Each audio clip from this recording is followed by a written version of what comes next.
મારે કોંગ્રેસના મિત્રોએ જે વાત કરી છે એને લઈને ટિપ્પણી કરવી છે કે ગઠબંધનને લઈને એમણે જે વાત કરી છે, તો ગયા વખતે પણ 2022ની ચૂંટણીમાં પણ આમ આદમી પાર્ટીએ 14% મત ઓવરઓલ અને આદિવાસી અને સૌરાષ્ટ્ર વિસ્તારમાં 25% મત મેળવ્યા છે.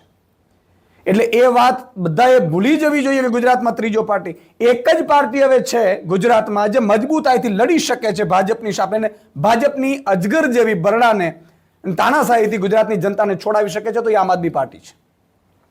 આમ આદમી પાર્ટી વિસાવદરની જનતાને કહેવા માંગે છે, હું અપીલ કરું છું વિસાવદરની જનતાને કે એક પણ મત તમારો વેડફતા નહીં.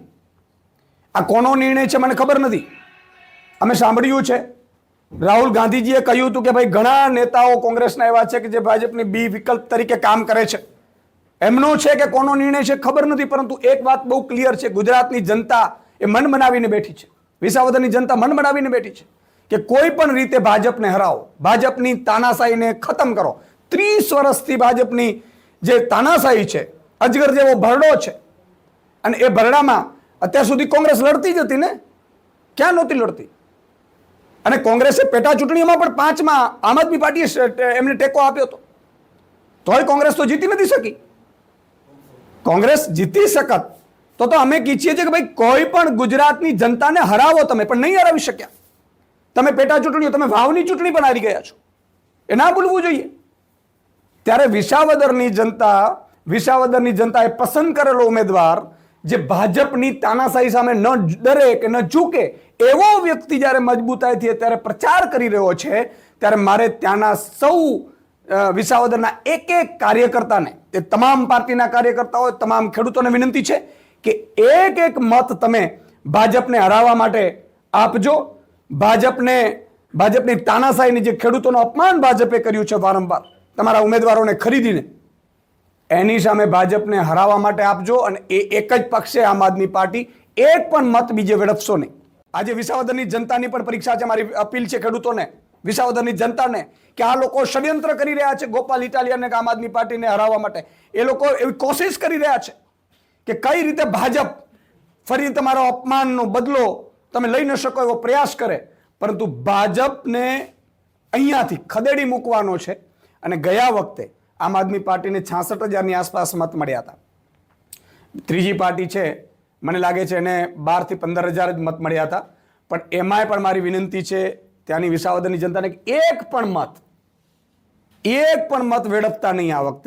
આ વખતે ભાજપને 20,000 મતોથી ત્યાં વિસાવદરની જનતા હરાવશે. અને ભાજપને હરાવવાની આ ચૂંટણી છે, ભાજપને પરચો દેખાડવાની આ ચૂંટણી છે, ખેડૂતોનો બદલો લેવાની આ ચૂંટણી છે.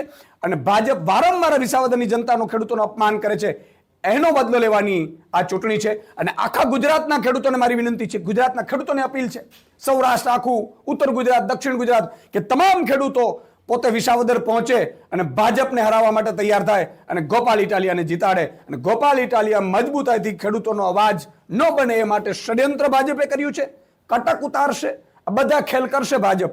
પણ એક જ વિનંતી છે કે વિધાનસભામાં આવા મજબૂત લીડરને ઉતારો, ખેડૂતોનો અવાજ બનશે, તમામ કર્મચારીઓનો અવાજ બનશે અને તમામ નાગરિકોનો અવાજ બનશે. વિસાવદરની જનતા માટે તો સોનેરો સૂરજ છે કે આવા મજબૂત નેતા વિસાવદરને ધારાસભ્ય તરીકે મળવાના છે. ગુજરાતની જનતા માટે કોઈ લડી શકે, કોઈ મજબૂતાઈથી ભાજપને હરાવી શકે અને ભાજપની એક એક તાનાશાહી સામે લડી શકે તો એ ગુજરાતમાં આમ આદમી પાર્ટી છે.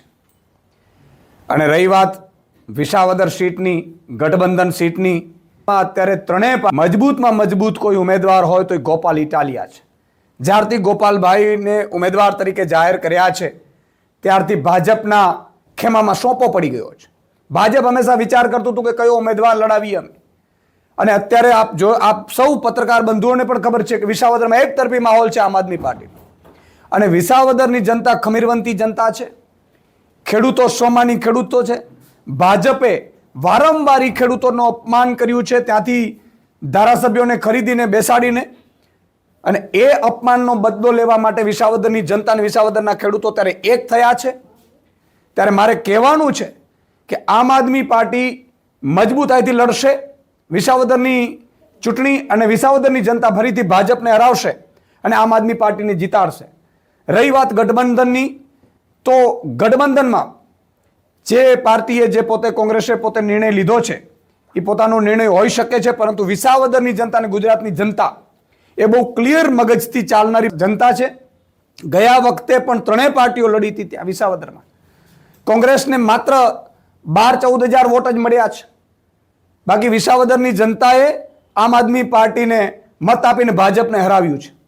વિસાવદરની જનતા બહુ ક્લિયર છે કે વિસાવદરમાં જે ખેડૂતોના મુદ્દા છે, રોડ રસ્તાના મુદ્દાઓ છે, અને તમે વિચાર કરો આમ આદમી પાર્ટીને ઉમેદવાર ડિક્લેર કરતાની સાથે ત્યાં મુખ્યમંત્રી લેવલના વ્યક્તિઓએ રોડ રસ્તાના કામો અત્યારથી ચાલુ કરી દેવા પડે. આમ આદમી પાર્ટીની તાકાત છે. અને અમને પૂરો વિશ્વાસ છે કે આમ આદમી પાર્ટી મજબૂતાઈથી ત્યાં ઉમેદવાર ઉતાર્યો છે અને વિસાવદરની જનતા ભાજપને હરાવીને આમ આદમીને જીતાડશે.